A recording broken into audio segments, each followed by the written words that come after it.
Teacher Kim. Subscribe and like. Hello students, teacher Kim Hobin, and today we'll be talking about how to create sentences in Korean. So is it similar to formulating sentences in English compared to how to formulate sentences in Korean? They're similar but different. Okay, so how are they different? Because first of all, Korean sentences are in formulation of SOV, which means subject, object, and verb. Okay. However, English is a little bit different. It's SVO, it's subject, verb, object. For example, if I say, I eat apple, I is subject, eat is verb, and apple is the object of the whole sentence, right? So it's how the English words are formulated. But in Korean, if I say, I eat apple, it wouldn't be in that same order. It would be 나는, which is the subject, 사과를, which is the object, 먹습니다, which is eating, which is a verb. So SOV. For example, 친구가 사탕을 먹어요. And if you were to literally translate that into English, it would be friend, candy, eat, which wouldn't make sense in English. And then if you were to translate it in SVO way, the English way, it would be my friend is eating candy, where my is omitted, which I will talk about later of why a lot of subjects are actually omitted, and my in another video of why my something, which is 의, is omitted in Korean sentences as well. Okay, and then the first rule of SOV is subject, object, and verb. So is it always that way? No, it doesn't need to be. Okay, the first example is subject can be omitted in a lot of examples. And actually, in Korea, a lot of Koreans don't really necessarily put subject in every sentence because we already know who the subject is, especially if you're talking to them or if you're talking about the subject in the first place. Okay. So for example, if I say 나는 지금 배고파, which would mean I am hungry right now. 나는 is subject, 지금 is right now, and 배고파 is I'm hungry. But that would also mean the same thing if I were to say 지금 배고파. If you were to omit 나는, I am, it would still mean I am hungry right now in Korean. Because if you're the person who's saying it, then it would make sense that you are the one being hungry if you were to say hungry. Okay. So another example can be 너는 어디가?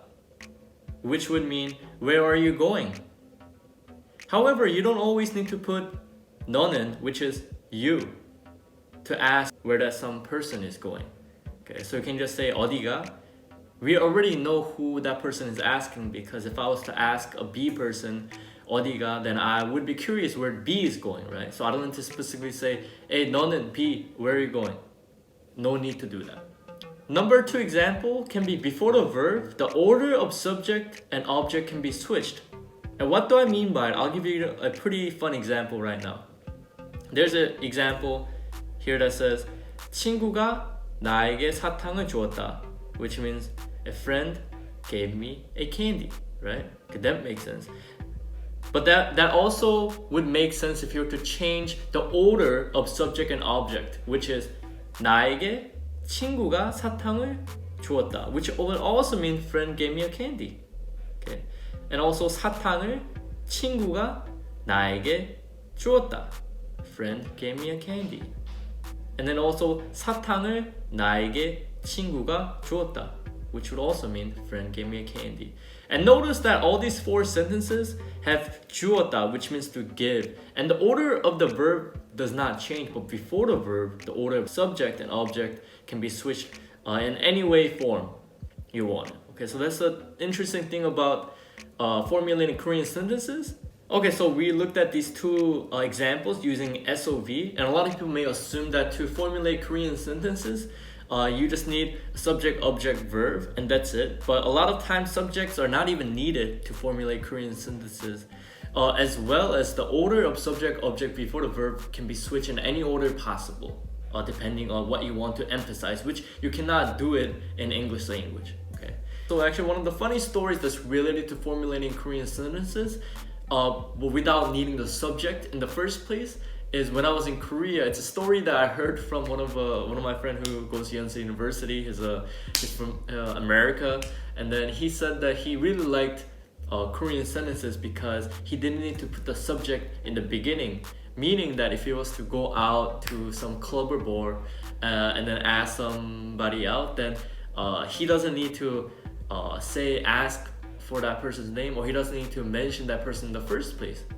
And he can just say 뭐 먹어요, which is what are you eating, and so you can basically continue the Korean sentences asking each other without actually mentioning the subject in the first place, which would get rid of, I guess, the awkwardness, according to him, of asking that person's name out, and he can just fluently or fluidly continue a conversation on, to smooth. And I guess that was really fun for him. And when I first heard that, I didn't really realize it because I've been speaking without using the subject for a very long time, and I realized, wow, that could also make sense. Well, this has been it. So just know that when you want to formulate Korean sentences, know that it's subject, object, verb, SOV. Okay, it's very easy to solve, very easy to remember. And know that a lot of times subject doesn't even need to be mentioned, and that the order of subject and object can be switched around before the verb when formulating Korean sentences. And this has been Teacher Kim, and I hope this was helpful. And see you next time. Bye-bye.